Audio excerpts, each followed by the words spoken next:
Contohnya aja tuh di grup gitu ya. Kan nggak semuanya orang tuh berkesadaran. Memang ikut gabung memang.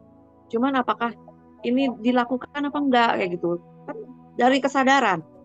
Awalnya kesadaran dulu baru niat. Dilakukan apa tidak kan kayak gitu. Ya kan? Nah, kalau sudah dua-duanya ini sudah menyatu kan selaras tuh. Hasilnya apa? Diri sendiri sembuh, bisa menyembuhkan orang lain juga. Apapun keinginan kita terwujud. Kalaupun belum terwujud kan jangan sujon gitu kan. Intinya oh Allah nih sebelum Lebaran Idul Adha itu kan ya Pak Aksan ya. Dalam hati ini saya ngomong, anu, coba dong ada laptop satu lagi gitu kan. Saya ngomong nih afirmasi. Saya ini mau ini kan, mau belajar data analis gitu, ya kan.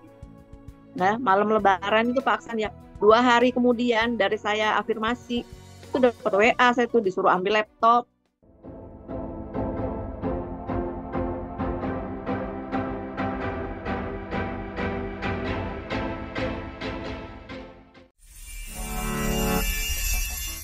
Oke, nah ini yang eh, sebagian juga belum paham ya, kenapa begitu?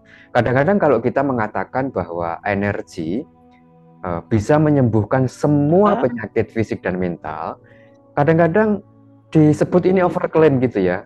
Overclaim itu berlebihan gitu ya. Ah masa sih gitu kan. Tetapi pada kenyataannya memang ya mau gimana lagi, banyak yang eh, berbagi kisah tentang itu gitu loh. Ada beberapa penyakit yang mungkin tidak masuk akal karena secara logika penyembuhannya harus disentuh, misalnya stroke, kemudian Iya. kanker, ya penyakit-penyakit berat ya, GERD, anxiety, kemudian apa sih, ambeien bahkan ya. Iya. Masa sih tanpa disentuh itu bisa sembuh gitu ya. Nah, tapi karena memang sudah banyak yang membuktikan seperti itu ya memang seperti itulah kenyataannya. Nah, ini yang perlu dipahami mengenai energi ya, bahwa energi ilahi itu sifatnya adalah memurnikan atau menyelaraskan atau menyeimbangkan. Nah, pemurnian, penyelarasan, dan penyeimbangan ini secara gampang bisa kita pahami bahwa sifatnya, fungsinya memang untuk menempatkan sesuatu yang tidak pada tempatnya kembali ke tempatnya, memurnikan, menyelaraskan gitu. Nah, sehingga ya apapun yang perlu diselaraskan ya dia akan selaras gitu kan. Nah, ini berbeda dengan cara kerja obat. Kalau obat itu kan diminum memang tujuannya untuk ke titik tubuh tertentu yang sakit gitu. Nah, kalau energi karena dia cerdas ya memang dia tidak seperti itu bekerjanya, akhirnya semuanya selaras gitu. Nah, panjang deh ini kalau kita obrolin. Nah, akhirnya ya padahal itu semua sebenarnya bersumber dari kesadaran ya Bu Kartini ya. Gimana Bu Kartini merasakan itu enggak? Bahwa ternyata semuanya berawal dari kesadaran gitu. Gimana menurut pandangan Bu Kartini? Silakan. Betul Pak. Contohnya aja tuh di grup gitu ya. Kan nggak semuanya orang tuh berkesadaran. Memang ikut gabung memang.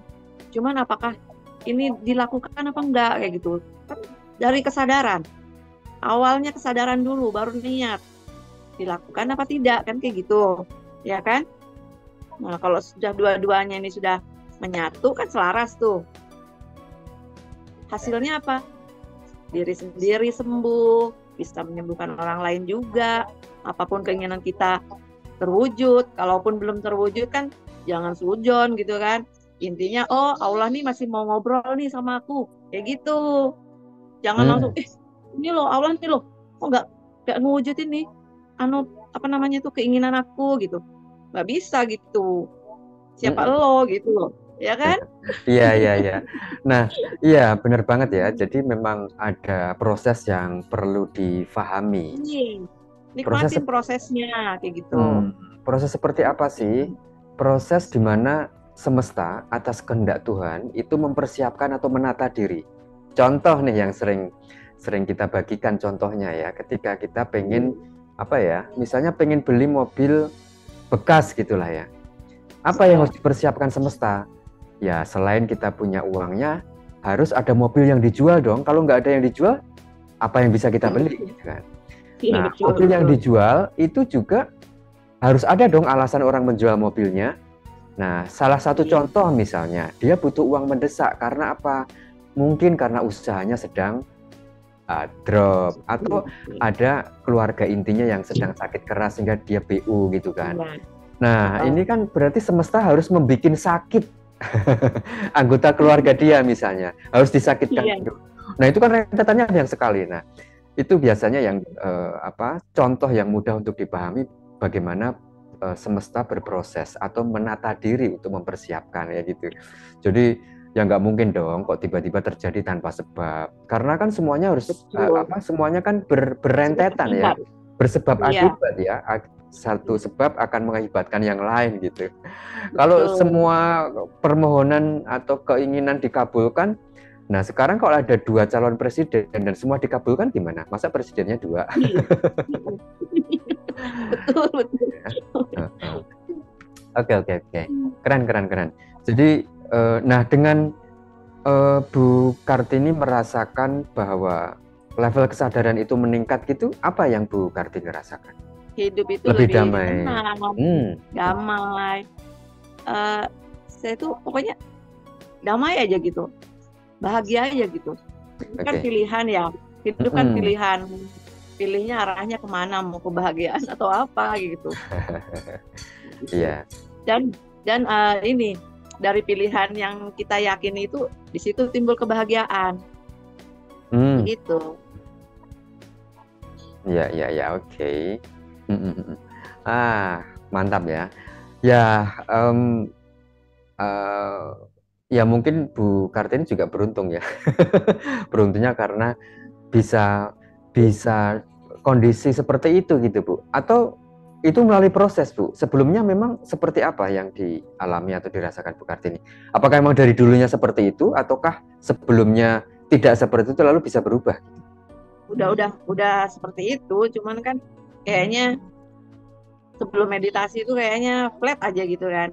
Bahagia sih bahagia aja gitu, flat. Terus gak ada yang dilakuin gitu napaksan ya.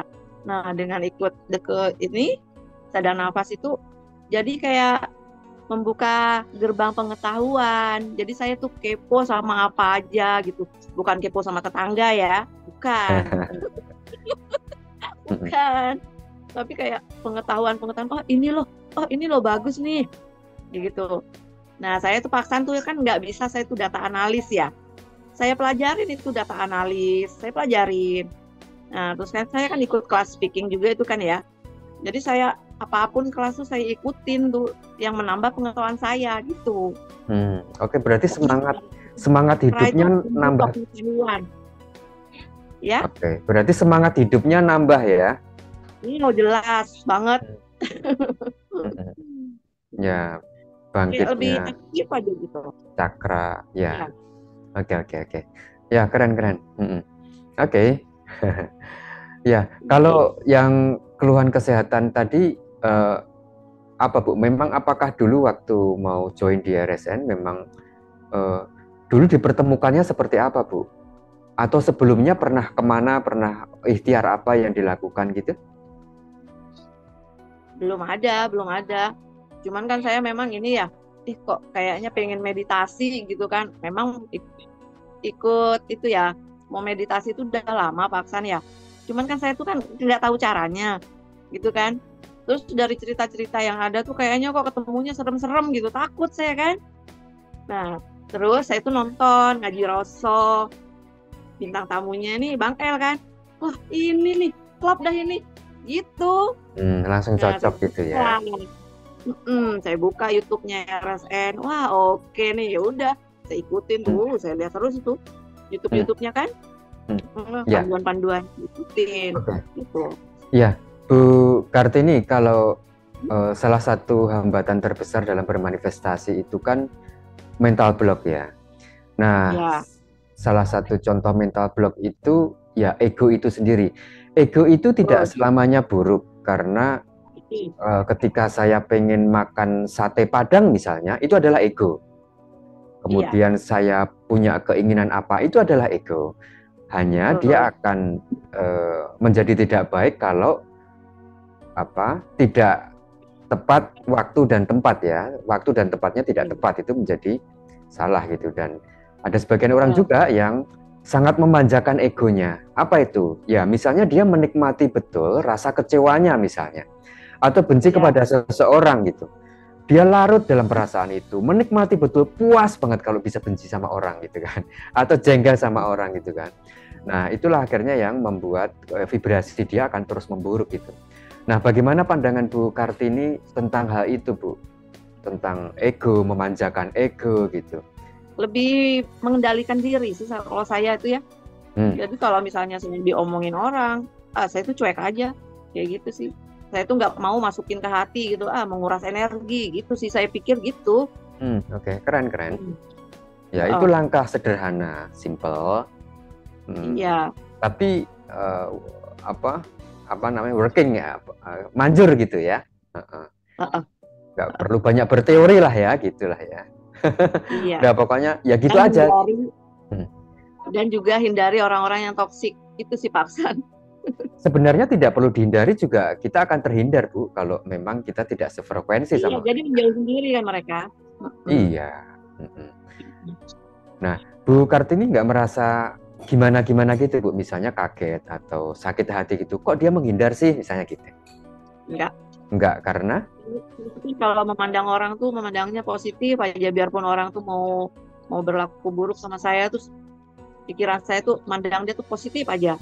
Karena saya nggak memandang orangnya, inti di dalamnya saya lihat, gitu sih. Ya, oke. Iya. Ya. Nah, selama sudah berada di keluarga RSN, Bu Kartini, pengalaman apa yang menurut Ibu wow gitu ya, pernah ngapain lalu hasilnya apa gitu? Banyak sih yang saya rasain tuh, paksa ya banyak. Jadi kalau misalnya kita minta buat ditulis gitu, kira-kira satu buku cukup nggak Bu? Ya bicara lebih ke alam ya, iya gitu kan ya. Terus saya manifestasi, saya mau laptop kemarin tuh kan nggak sampai 1 minggu lah. Aduh, sebentar. Yang mana? Aduh, kok saya ketinggalan berita nih. Ini laptop sebelum Lebaran Idul Adha itu kan ya Pak Aksan ya. Dalam hati ini saya ngomong, coba dong ada laptop satu lagi gitu kan. Saya ngomong nih, afirmasi. Saya ini mau belajar data analis gitu, ya kan. Nah, malam Lebaran itu Pak Aksan ya, 2 hari kemudian dari saya afirmasi, itu dapat WA saya tuh disuruh ambil laptop. Mantap kan?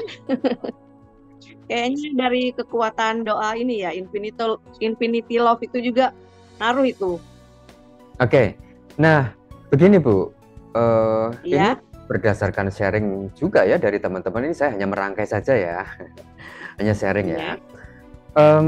Keajaiban, rezeki-rezeki yang kecil-kecil itu memang perlu disyukuri Bu, perlu disadari dulu, lalu disyukuri.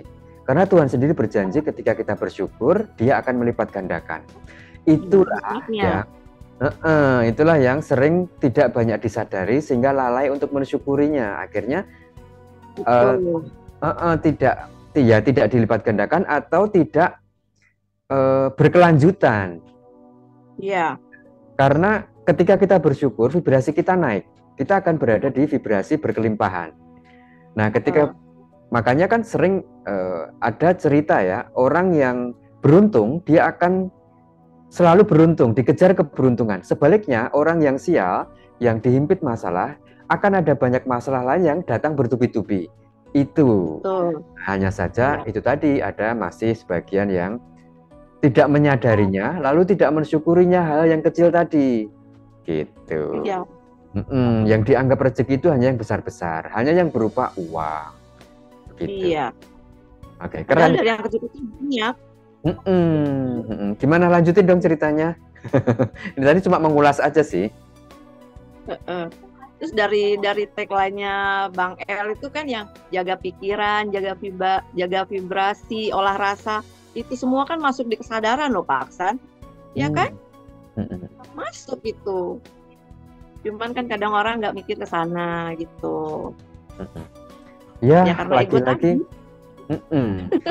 lagi-lagi hanya muter-muter di situ masalahnya, masih memanjakan ego, sehingga mental blocknya tetap tebel gitu.